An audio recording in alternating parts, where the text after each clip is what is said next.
Good morning, dear students. Jai Shri Krishna. In the last video, we discussed about the law of demand, right? ત્યાં સુધીનું આપણે third ચેપ્ટરની અંદર revision complete કર્યું હતું. Now today we are going to discuss about the reason for inverse relationship between price and demand. What is the reason behind? We all know that there is an inverse relationship between price and demand, but what is the main reason behind that? So there are the main 2 points. Number 1, income effect, and number 2, substitute effect, right? Now what is income effect? That કે કન્ઝ્યુમરની જે income છે તે constant રહી છે, બરાબર. કન્ઝ્યુમરની જે income છે તે કોન્સ્ટન્ટ રહી છે, બટ એની જે રિયલ ઇન્કમ છે, રાઈટ, તે રાઇઝ થાય છે. Real income means what? કે કોઈ બી પ્રોડક્ટની પ્રાઇસ ડિક્રીઝ થાય, બરાબર. કોઈ બી પ્રોડક્ટની પ્રાઇસ ડિક્રીઝ થાય તો ફોર એક્ઝામ્પલ તમને એની અંદર મિલ્કનું જ એક્ઝામ્પલ આપ્યું છે, એટલે આપણે એ મિલ્કના થ્રુ એ સમજીએ કે પહેલાં 50 રૂપીસ પર લીટર મિલ્ક હતું, બરાબર. પછી એ ડિક્રીઝ થઈને ફોર એક્ઝામ્પલ 30 રૂપીસ પર લીટર 10 રૂપીસ પર લીટર થઈ ગયું. તો 50 રૂપીઝે એ પહેલાં ઓનલી 1 લીટર જ પરચેસ કરી શકતું હતું, બરાબર. 50 રૂપીઝે એ પહેલાં ઓનલી 1 લીટર જ પરચેસ કરી શકતો હતો. ના હવે 50 રૂપીઝે કેટલા લીટર પરચેસ કરી શકશે? 5 લીટર પરચેસ કરી શકશે. કેટલા પરચેસ કરી શકશે? 5 લીટર પરચેસ કરી શકશે. અહીંયા એની ઇન્કમ ઇન્ક્રીઝ થતી નથી. એની income for example 20,000 30,000 per month જે હોય એઝ ઇટ ઇઝ જ રહી છે, બરાબર. બટ એની જે રિયલ ઇન્કમ છે તે ઇન્ક્રીઝ થાય છે. એટલે પહેલાં ફોર એક્ઝામ્પલ 50 રૂપીઝમાં 1 લીટર પરચેસ કરી શકતો હતો, હવે એ જ 50 રૂપીઝમાં 5 લીટર પરચેસ કરી શકે છે, રાઈટ. એટલે પરચેસિંગ પાવર ઓફ મની શું થાય છે? ઇન્ક્રીઝ થાય છે, બરાબર. પહેલાં 50 રૂપીઝમાં ઓછું આવતું તો 50 રૂપીઝમાં વધારે આવે છે, રાઈટ. ધેટ મીન્સ કે પરચેસિંગ પાવર ઓફ મની અહીંયા ઇન્ક્રીઝ થાય છે, રિયલ ઇન્કમ ઇન્ક્રીઝ થાય છે, બરાબર. ધેટ્સ વાય કે કોઈ બી પ્રોડક્ટની ડિમાન્ડ પ્રાઇસ ડિક્રીઝ થાય એટલે કે એની ડિમાન્ડ ઇન્ક્રીઝ થાય છે. કોઈ બી પ્રોડક્ટની પ્રાઇસ ડિક્રીઝ થાય તો એઝ અ કન્ઝ્યુમર આપણે થોટ કરીએ કે એ પ્રોડક્ટની ડિમાન્ડ બી શું થાય છે? ઇન્ક્રીઝ થાય છે. આપણે જોઈએ કે કોઈ જગ્યાએ સેલ કે એવું કંઈ લાગેલું હોય તો તે વખતે એ પ્રોડક્ટની પ્રાઇસ ડિક્રીઝ હોય, બરાબર. તે વખતે એ પ્રોડક્ટની પ્રાઇસ ડિક્રીઝ હોય તો આપણે એ પ્રોડક્ટની ડિમાન્ડ શું કરીએ છીએ? ઇન્ક્રીઝ કરીએ છીએ, રાઈટ. આ એઝ અ ઇન્કમ ઇફેક્ટ તરીકે આપણે લઈ શકીએ છીએ. નાવ નંબર 2 શું છે? Substitution effect. It's related with the substitute good, બરાબર. કે કોઈ બી પ્રોડક્ટની કોઈ બી બે પ્રોડક્ટ હોય, બરાબર, like Oppo phone and Vivo phone. હવે ઓપન ફોનની પ્રાઇસ જો ડિક્રીઝ થાય, ઓપ્પો ફોનની પ્રાઇસ જો ડિક્રીઝ થાય તો વિવો ફોનની ડિમાન્ડ ડિક્રીઝ થઈ જશે અને ઓપ્પો ફોનની પ્રાઇસ ડિમાન્ડ ઇન્ક્રીઝ થઈ જશે, બરાબર. જે પ્રોડક્ટની પ્રાઇસ ડિક્રીઝ થશે, બરાબર, એ જ પ્રોડક્ટની ડિમાન્ડ બી ઇન્ક્રીઝ થવાની છે. અને ફોર એક્ઝામ્પલ એ પ્રોડક્ટની પ્રાઇસ જો ઇન્ક્રીઝ થઈ જાય, અહીંયા આપણે જોઈએ કે ઓપ્પો અને વિવો ફોન છે, સેમ ફીચર્સ ધરાવતા કોઈ બે ફોન લઈ લો તમે, બરાબર. ઓપ્પો કંપનીનો એક લઈ લો અને એક વિવો કંપનીનો લઈ લો. ના હવે એ જ મોબાઈલ ફોર એક્ઝામ્પલ ઓપ્પોવાળા 25,000માં આપે છે અને વિવોવાળા 22,000માં આપે છે. તો લોકો કયો પરચેસ કરશે? વિવોનો પરચેસ કરશે, બિકોઝ 3,000 બેનિફિટ દેખાય છે એ લોકોને, બરાબર. કેટલાનો? 3,000 એ લોકોને બેનિફિટ દેખાશે. ધેટ્સ વાય એ લોકો વિવોનો ફોન પરચેસ કરશે. એટલે કે જે પ્રોડક્ટ આપણે રિલેટિવલી ચીપર મળે છે એ પ્રોડક્ટની ડિમાન્ડ શું થાય છે? અહીંયા ઇન્ક્રીઝ થાય છે, રાઈટ. આ તમને એની અંદરમાં 2 વેરાયટીઝ ઓફ પેન્ટ આપે છે, બરાબર. એક રેગ્યુલર કોટન અને ટેરી કોટન છે અને બીજો ડેનિમનું છે. હવે જો રેગ્યુલર પેન્ટના પ્રાઇસ જો ફોલ થશે, બરાબર, તો ને ડેનિમના પ્રાઇસ જો એ લોકો એમ કે એઝ ઇટ ઇઝ રહે તો લોકો શું જોઈએ છે કે રેગ્યુલર પેન્ટ ચીપર મળે છે, ઓછા પ્રાઇસે મળે છે, તેની ડિમાન્ડ શું કરી દેશે? એ લોકો ઇન્ક્રીઝ કરી દેશે, બરાબર. આવું એક્ઝામ્પલ તમને એની અંદરમાં આપ્યું છે. ક્લિયર? સો 2 પોઈન્ટ્સ ક્લિયર થઈ ગયા. Income effect and substitution effect. આ જે ઇન્કમ ઇફેક્ટ અને સબસ્ટિટ્યુશન ઇફેક્ટ છે તે તમને સેપરેટલી જે છે, like for example explain the income effect or explain the substitution effect, તે તમને એઝ અ 2 માર્ક્સ તરીકે પૂછી શકે છે, બરાબર. સેપરેટલી ક્વેશ્ચન્સ તમને 2 માર્ક્સ તરીકે પૂછી શકે છે. Now we are going to discuss about the exceptions to the law of demand. Exception to the law of ડિમાન્ડની જો આપણે વાત કરીએ તો there are mainly 4 exception to the law of demand, right. Firstly શું છે? Prestigious goods. આપણે prestigious ગુડ્સની જો વાત કરીએ તો આપણે એમાં શું જોયું હતું કે જે પ્રેસ્ટિજિયસ ગુડ છે તે એકદમ રીચ ક્લાસ, લાઈક અંબાની છે, ટાટા છે, કે બિગ અમિતાભ બચ્ચન, કે જે આપણે બિગ હીરો બોલિવૂડના લઈ લઈએ તો એ લોકોને રિલેટેડ પ્રેસ્ટિજિયસ ગુડ્સ છે. એ લોકો એ ગુડ ક્યારે બાય કરશે કે જ્યારે એ પ્રોડક્ટની પ્રાઇસ વધારે હશે ને ત્યારે જ એ લોકો એ ગુડ બાય કરશે. કેમ? એનું રીઝન શું કે એ લોકો જોશે કે જ્યારે પ્રોડક્ટની પ્રાઇસ એ પ્રેસ્ટીજ વધારે છે, પોતાનામાં શું વધે પ્રેસ્ટીજ વધારે છે, એટલે કે જે સોસાયટી છે એમાં એ લોકોની શું વધારે છે, પ્રેસ્ટીજ વધારે છે. એટલે એ પ્રેસ્ટીજ ક્યારે વધશે? જ્યારે એ લોકો વધારે પૈસા આપીને પ્રોડક્ટ બાય કરશે ને ત્યારે જ એ લોકોની પ્રેસ્ટીજ વધશે, રાઈટ. સો એ પ્રોડક્ટ જ્યારે વધારે ભાવના હશે ને, જ્યારે કોસ્ટલી હશે ને ત્યારે જ એ લોકો એ પ્રોડક્ટ બાય કરશે, રાઈટ. ફોર એક્ઝામ્પલ, બહુ રેરલી ડાયમંડ હોય કે એવી બધી વસ્તુ હોય, બરાબર, કે એક્સપેન્સિવ કાર્સ હોય, તો એ બધી વસ્તુ પ્રેસ્ટિજિયસ ગુડ્સની અંદરમાં આવી શકે છે, બરાબર. સો પ્રેસ્ટિજિયસ ગુડ્સ ક્લિયર થઈ ગયું કે એ પ્રોડક્ટની જો પ્રાઇસ ઇન્ક્રીઝ થશે ત્યારે જ એ લોકોની ડિમાન્ડ ઇન્ક્રીઝ થશે. તો આ શું થઈ ગયું? એક ટાઈપનું exception to the law of demand થઈ ગયું, બરાબર. કે ડિમાન્ડની કોઈ બી પ્રોડક્ટની પ્રાઇસ ડિક્રીઝ થાય ત્યારે એની ડિમાન્ડ એક્સપાન્ડ નથી થતી, બરાબર, ઉલટાની ડિક્રીઝ થાય છે, રાઈટ. સો એક્સેપ્શન થઈ ગયું. નંબર 2 શું હતું આપણું? એક્સ્ટ્રીમલી લો પ્રાઇસ ગુડ. એક્સ્ટ્રીમલી લો પ્રાઇસ ગુડ્સ એટલે તમને એક્ઝામ્પલ આપેલું હતું તે યાદ કરો. સ્ટેપલર પિન છે, સેલોટેપ છે, બરાબર. તો તે બધું શું છે? એક્સ્ટ્રીમ મેચબોક્સ છે, એ બધું શું છે? એક્સ્ટ્રીમલી લો પ્રાઇસ ગુડ્સ છે. કે કન્ઝ્યુમર પોતાની ઇન્કમનો લાઈક 1 to 2% જેટલી જે 1 to 2% જે છે તે જ એની પાછળ એક્સપેન્સ કરે છે. તે પ્રોડક્ટની પ્રાઇસ ઇન્ક્રીઝ ડિક્રીઝ થાય ને તો એનાથી કંઈ ફરક નથી પડતો. કે ફોર એક્ઝામ્પલ પ્રોડક્ટની હવે ફોર એક્ઝામ્પલ સ્ટેપલર પિનનું બોક્સ 10 રૂપીસનું છે, હવે 10 રૂપીસથી વધીને 12 રૂપીસનું થયું તો લોકો કે સ્ટેપલર પિનનું બોક્સ હવે એકાદું જોવાનું ઘરે તો એટલો રાખવાના જ છે. અથવા તો 10 રૂપીસથી ડિક્રીઝ થઈને 8 રૂપીસ થયું તો લોકો પોતાના ઘરે કે સ્ટોક નથી રાખી મૂકવાના સ્ટેપલર પિનના બોક્સનો, બરાબર. સો એક્સ્ટ્રીમલી લો પ્રાઇસ ગુડ્સ એટલે મીન્સ વોટ? કે જેટલું જોઈએ એટલા પ્રમાણમાં જ એ લોકો પરચેસ કરશે, એની પ્રાઇસ સાથે કંઈ એનું રિલેશન નથી. આફ્ટર દેટ આપણે નંબર 3ની વાત કરીએ, ગિફન ગુડ્સ.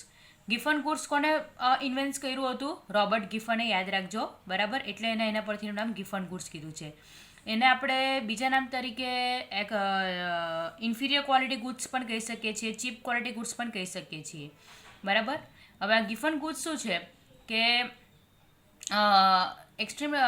ચીપ ક્વોલિટીના ગુડ્સ છે, બરાબર. એટલે જ્યારે કન્ઝ્યુમરની ઇન્કમ ઇન્ક્રીઝ થશે ને ત્યારે લોકો એ ચીપ ક્વોલિટીની વસ્તુની પરચેસ કરશે. એ લોકો સારી ક્વોલિટીની, બેટર ક્વોલિટીની વસ્તુ પરચેસ કરશે, બેટર ક્વોલિટીના ગુડ્સ પરચેસ કરશે, બરાબર. So Giffen goods is also one of the exceptions to the law of demand. Clear? કે જ્યારે કન્ઝ્યુમરની ઇન્કમ ઇન્ક્રીઝ થશે, બરાબર, ત્યારે એ લોકો શું કરશે? અથવા તો કોઈ બી રિયલ ઇન્કમ ઇન્ક્રીઝ થશે એટલે કે કોઈ બી કોઈ બી ગિફન કરે ચીપ ક્વોલિટીના ગુડ્સની પ્રાઇસ જો ડિક્રીઝ થશે ને, ચીપ ક્વોલિટીના ગુડ્સની જો પ્રાઇસ ડિક્રીઝ થશે ને તો કન્ઝ્યુમર હવે એ ગુડ્સ પરચેસ નહીં કરશે, એના કરતાં સારી ક્વોલિટીના ગુડ્સ પરચેસ કરવાની ટ્રાય કરશે, બરાબર. વેજીટેબલ ઘી ને પ્યોર ઘીની અંદર આપણે એક્ઝામ્પલ લઈ શકીએ છીએ કે જો વેજીટેબલ ઘીના પ્રાઇસ ડિક્રીઝ થશે તો કન્ઝ્યુમર કદાચ હવે પ્યોર ઘી પરચેસ કરવા લાગશે, રાઈટ. અને નેક્સ્ટ જે લાસ્ટ વન છે આપણું સ્પેશિયલ પ્રેફરન્સીસ ગુડ્સ. એટલે કે ફોર એક્ઝામ્પલ આપણે જે બી કોઈ પ્રોડક્ટ પર્ટિક્યુલર વાપરતા હોય, પર્ટિક્યુલર બ્રાન્ડના, લાઈક ટૂથપેસ્ટની વાત કરીએ તો કોલગેટ વાપરતા હોય, બરાબર. તો પછી આપણે એ કોલગેટની પ્રાઇસ ઇન્ક્રીઝ ડિક્રીઝ છે તેનાથી કંઈ ફરક નથી પડતો. આપણે શોપની વાત કરીએ તો લાઈફ બોય કે લક્સ કે ડેટોલ કે જે બી આપણે પોતાના પ્રેફરન્સ આપેલું હોય તો તે બ્રાન્ડ વાપરતી હોય એ બ્રાન્ડને પ્રાઇસ ઇન્ક્રીઝ ડિક્રીઝ થાય ને તો બી કંઈ ફરક પડતો નથી. એ સ્પેશિયલ પ્રેફરન્સ છે કે કન્ઝ્યુમર એ જ પ્રોડક્ટ પરચેસ કરતું છે, બરાબર. તો આ શું છે? Exception to the law of demand છે કે જે તમને 3 માર્ક્સની અંદરમાં પૂછાઈ શકે છે. નાવ આજનો નેક્સ્ટ ટોપિક છે expansion and contraction of demand, બરાબર. Expansion and contraction of demand ને ઇન્ક્રીઝ ઇન ધ ડિમાન્ડ, બરાબર. સપ્લાય ચેપ્ટરમાં બી આપણે સ્ટડી કર્યું છે ને આપણે 3 થી 4 વખત આપણે આ કોન્સેપ્ટ સમજ્યા છે. પાછું એક વખત આપણે ફટાફટ જોઈ લઈએ. એક્સપાન્શન કોન્ટ્રાક્શનમાં શું સેમ રહી છે? અધર ફેક્ટર્સ, બરાબર. પ્રાઇસને ડિમાન્ડને કેટલા મેઇન અફેક્ટ કરે છે? 2 ફેક્ટર અફેક્ટ કરે છે. એક તો પ્રાઇસ ને number 2 factor other than the price, બરાબર. તો અહીંયા જે છે એક્સપાન્શન એન્ડ કોન્ટ્રાક્શનમાં જે factor other than the price જે આપણે જોયા છે તે કેવા રહી છે? કોન્સ્ટન્ટ રહી છે, એની અંદર કોઈ ચેન્જ આવતો નથી. અને પ્રાઇસ જો ઇન્ક્રીઝ થશે તો ડિમાન્ડ કોન્ટ્રાસ્ટ થશે અને પ્રાઇસ જો ડિક્રીઝ થશે તો ડિમાન્ડ અહીંયા શું થશે? એક્સપાન્ડ થશે, બરાબર. Price increase, demand contrast, price decrease, demand expand, બરાબર. It is called the expansion contraction of the demand. તમને અહીંયા વર્ડ આપેલો છે તો અહીંયા તમારે ડિમાન્ડ ડિક્રીઝ નથી લખવાનું, અહીંયા તમારે શું લખવાનું છે? ડિમાન્ડ કોન્ટ્રાસ્ટ અને ડિમાન્ડ એક્સપાન્ડ, બરાબર. આ બે વર્ડ તમારે અહીંયા યુઝ કરવાનું છે, બરાબર. આનું એક્ઝામ્પલ તમે લો ઓફ ડિમાન્ડ તરીકે જ લઈ શકો છો, પણ તમને કીધું તેમ કે વચ્ચે એક વસ્તુ અઝ્યુમ કરીને પછી તમારે એક્સપાન્શન અને કોન્ટ્રાક્શન બતાવવાનું છે. આપણે ડાયાગ્રામ જોઈ લઈએ આની અંદર. તમને ડાયાગ્રામ જો એક્સ પર ડિમાન્ડ આપ્યું છે, વાય પર પ્રાઇસ આપ્યું છે. પ્રાઇસ 5 રૂપીસ હતી ત્યારે 1 unit demand, 4 A 2, 3 A 3, 2 A 4 and 1 એ 5. તો આ બાજુ એક્સપાન્શન થશે કે ફોર એક્ઝામ્પલ જ્યારે પ્રાઇસ 3 રૂપીસ છે ત્યારે ડિમાન્ડ 3 યુનિટ છે. હવે all the other factor remaining constant and if the price decreases to 1 rupees, then demand expand to 5 unit, and if the price increases to 5 rupees, then demand contrast to 1 unit, બરાબર. આવી રીતે તમારે એની અંદરમાં explain કરવાનું છે. Clear? Now જોઈએ આપણે increase and decrease in the demand. Increase and decrease in the ડિમાન્ડમાં આપણે કોને સ્ટેબલ રાખવાનું છે? પ્રાઇઝને સ્ટેબલ રાખવાનું છે. કોને સ્ટેબલ રાખવાનું છે? પ્રાઇઝને સ્ટેબલ રાખવાનું છે. If the price remain stable and other factor changes in the favor of the demand, then demand increases, and if changes against the demand, then demand decreases. અહીંયા તમારે ઇન્ક્રીઝ અને ડિક્રીઝ વર્ડ વાપરવાનો છે.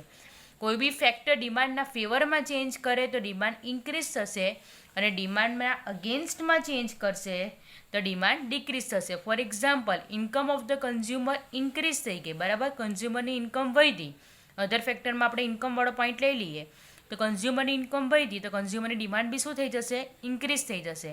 અને કન્ઝ્યુમરની income decrease થઈ ગઈ તો કન્ઝ્યુમરની demand બી શું થઈ જશે? અહીંયા ડિક્રીઝ થઈ જશે. Clear? So increase and decrease in the demand clear થઈ ગયું તમને. આપણે એનો ડાયાગ્રામ જોઈ લઈએ. એક્સ પર ડિમાન્ડ આપ્યું છે, વાય પર તમને શું આપ્યું છે? પ્રાઇસ આપી છે, બરાબર. આપણે પ્રાઇસ રાખવાની છે 3 રૂપીઝ જ રાખવાની છે, બરાબર. If any product price is 3 rupees, then its demand is 3 units.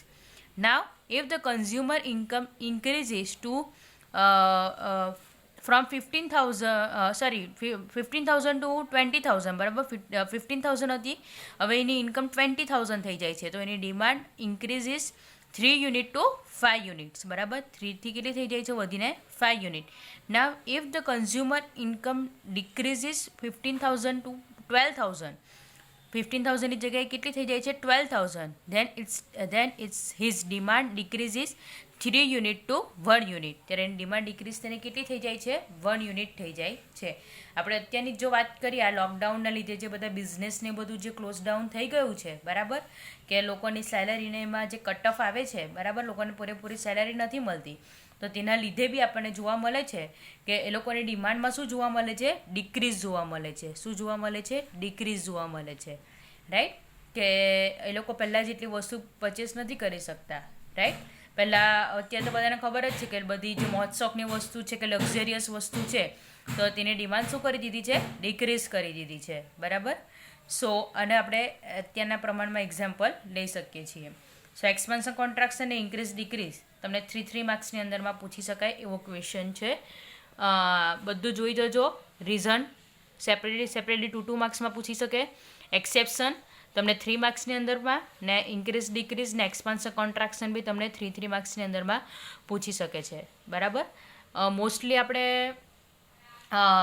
કાલે જોઈ લઈશું બાકીના ટોપિક્સ આની અંદરમાં, પછી આપણે રિવિઝનનો 3rd ચેપ્ટરનું કમ્પ્લીટ કરશું અને આફ્ટર દેટ આપણે મોસ્ટલી 5 ચેપ્ટર પર મૂવ ઓન કરશું, બરાબર. 5th ચેપ્ટર પર આપણે મૂવ ઓન કરી દઈશું પછી, because demand related supply chapter છે તો એમાં તમને બહુ પ્રોબ્લેમ્સ આવવાના નથી, રાઈટ. સો જોઈ જોજો. હજુ બી તમને જો કોઈ ક્વેરીઝ હોય ચેપ્ટર રિલેટેડ તો પૂછી લેજો. Thank you.